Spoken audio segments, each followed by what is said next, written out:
সামুদ্রিক মাছ খেতে কিন্তু খুব ভালোই লাগে, তাই ওর বাবা নিয়ে এসেছিল চোখ ড্যাবা ড্যাবা ফ্যাসা মাছ। তাই মাছটাকে ভালো করে ধুয়ে নুন হলুদ আর একটু লঙ্কার গুঁড়ো ভালো করে মাখিয়ে নিয়েছি। কড়াই তেল গরম করে এবার এক এক করে মাছগুলোকে দিয়ে এপিট ওপিট করে লাল লাল করে ভেজে আমি নেব। তারপরে আর পাশেই মাছগুলো যখন ভাজা হয়ে যাবে তার পাশে একটু কাঁচা লঙ্কা আর পেঁয়াজও সাথেই ভেজে নেব, কেন এই মাছ ভাজার সাথে একটু পেঁয়াজ কাঁচা লঙ্কা ভাজা হলেও ভালো লাগে খেতে।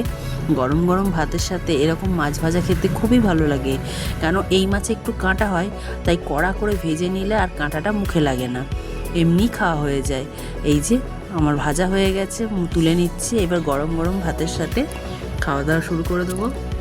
ভিডিওটা ভালো লাগলে একটা লাইক কমেন্ট শেয়ার করে দিও।